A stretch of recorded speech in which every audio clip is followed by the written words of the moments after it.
last video, I will explain how DNR attempt to solve Heck's problem of content.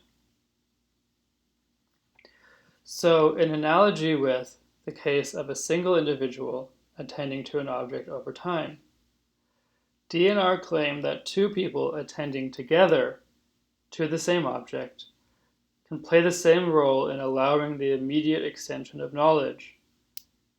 So again, just as, for instance, Elijah, in attending to this fly as it moves around the cave above him, just as his continued attention allows him to trade on identity with the two demonstratives,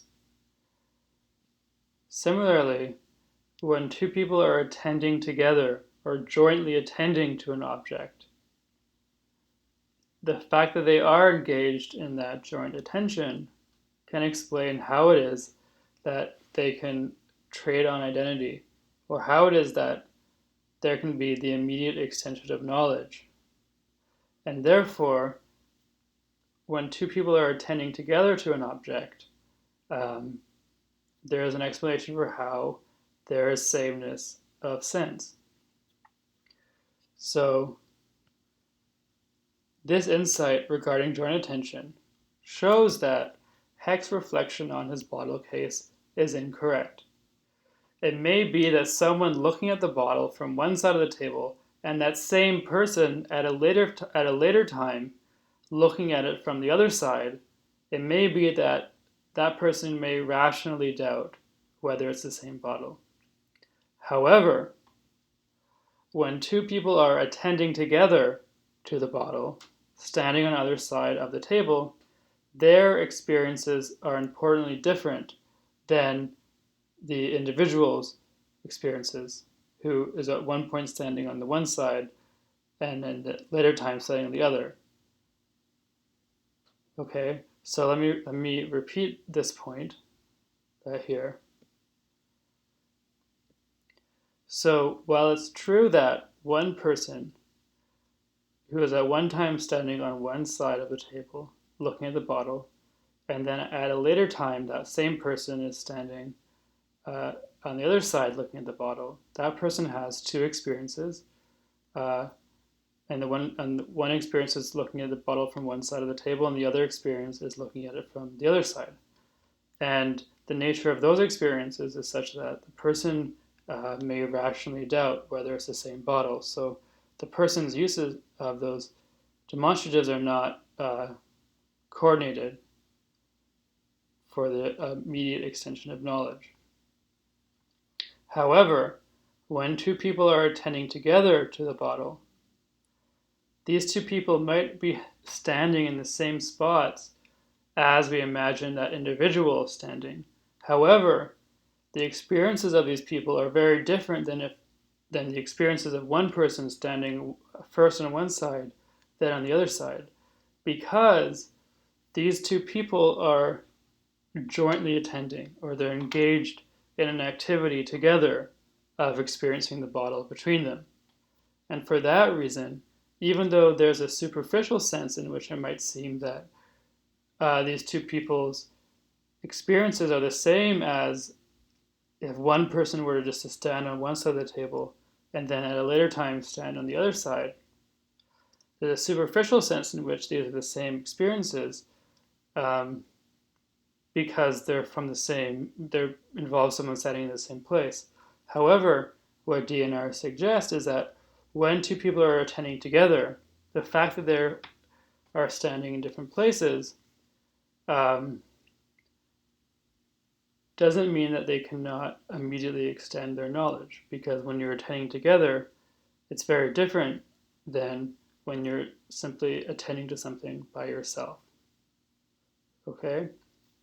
So, what DNR suggests is that when two people are attending together to the bottle, for instance, in Heck's case, their activity of jointly attending to the bottle cannot license the following kind of inference. So both people may be able to immediately infer So imagine that A and B are the other two people.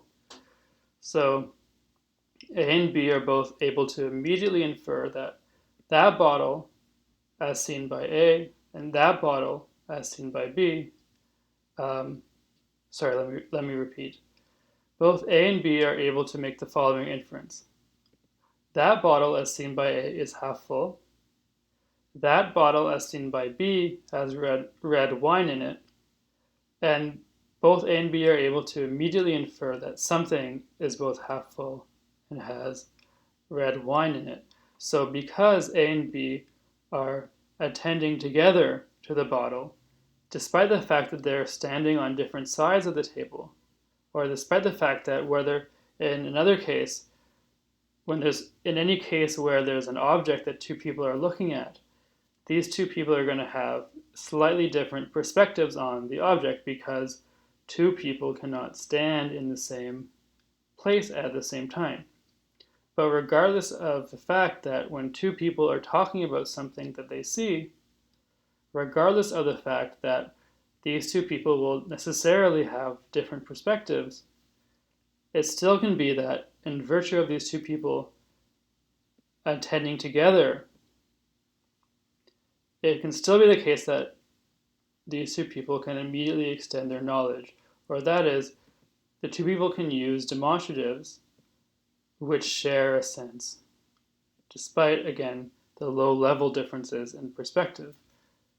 So it's possible for both these people to immediately know that it's the same bottle they're talking about, in virtue of them attending together or jointly attending. And this is, again, an analogy with how when someone attends to something by themselves over time, when someone clearly is keeping track of something visually, it's immediately obvious to them that it's the same thing. So, in virtue of joint attention, there are cases of type B. So, to go back to the previous video, there are cases in which we have two different subjects at the same time, and in which it is possible to immediately extend their knowledge, i.e., this kind of inference is valid. And because of that, we can use the revised individuation principle to infer or to conclude that the two demonstratives or singular terms used by these two people share a sense.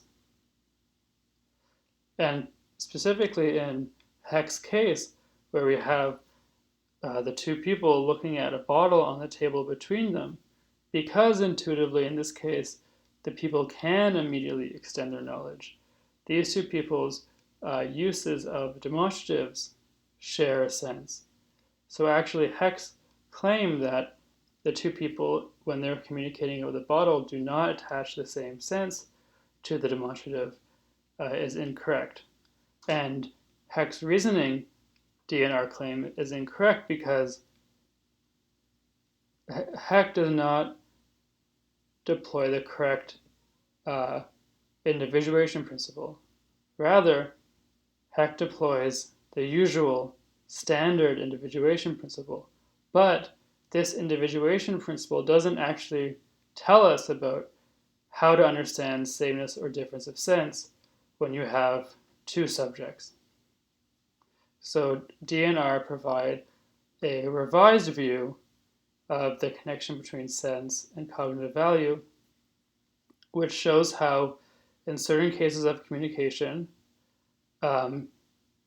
it is a case that the interlocutors, despite their difference in perspectives, are attaching the same sense to the used demonstrative. So, on their view, on DNR's view, what is sense? Well, according to them, the sense of a perceptual demonstrative, so again, the kinds of singular terms they're concerned with in this paper are demonstratives, for instance, that bottle or that fly, used to talk about objects within the perceptual environment of the speaker. And according to DNR, the sense of a perceptual demonstrative in context is just simply the collection of perspectives that sustain the immediate extension of knowledge about the referent. So, in understanding what sense is, we shouldn't think that sense is a thing or an object or something we can point to. Rather, what sense is a way of relating or grouping together different particular perspectives that we may have on something, and a way of saying whether these perspectives are similar enough for the immediate extension of knowledge or not. Okay, so this is what they mean when they say that sense is an equivalence class of modes of presentation or perspectives. So a singular term, like a demonstrative that we use in communication, whenever we use that to communicate, the speaker and the hearer or the different interlocutors will always have their own specific perceptual perspective on the referent. But what sense does, or what sense is a collection of those very particular perspectives, which collects together or binds together the particular perspectives that are able to be rationally coordinated or rationally or immediately connected in such a way that there can be kind of immediate transfer of knowledge, as is represented in the validity of this inference gamma. So this is the proposal that DNR make. Now I'll conclude this lecture with a few final questions to ask about their view. So, but I want to make one final remark about DNR's conception of sense. So, the view of meaning that Heck endorses, we said above, is moderate Fregeanism. According to moderate Fregeanism, the meaning of a singular term involves a collection of senses. Okay? Now, this is actually very similar to DNR's view, which is that the sense of a perceptual demonstrative is a collection of perspectives.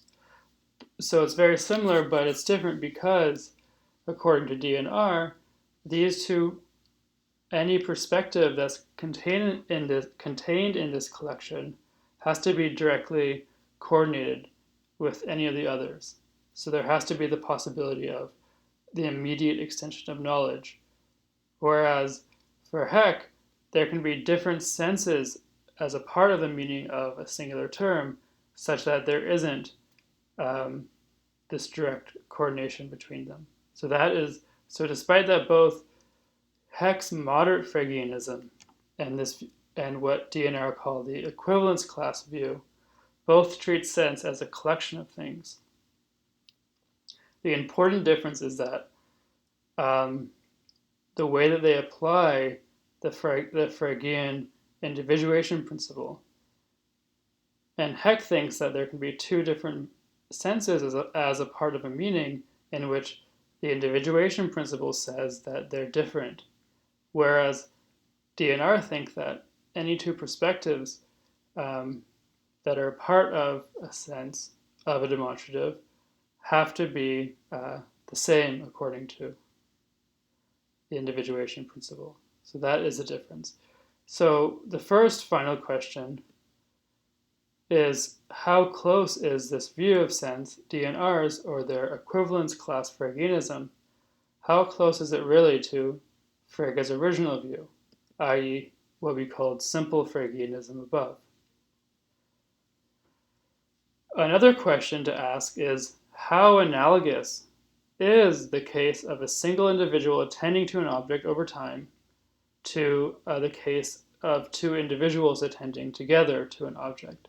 So DNR's argument relied on drawing an analogy between a single person's solo attention and two people's joint attention. And so what you can wonder is whether these two types of cases really are analogous. And a final question is that DNR focus on perceptual demonstratives, so words like that bottle, expressions like that bottle used to talk about objects in which you can attend to. So one might ask, how could DNR's proposal be extended to non-perceptual demonstratives? So uses of demonstratives, or even any singular term, for instance, a proper name, where there isn't the opportunity for the individuals to attend together to the referent.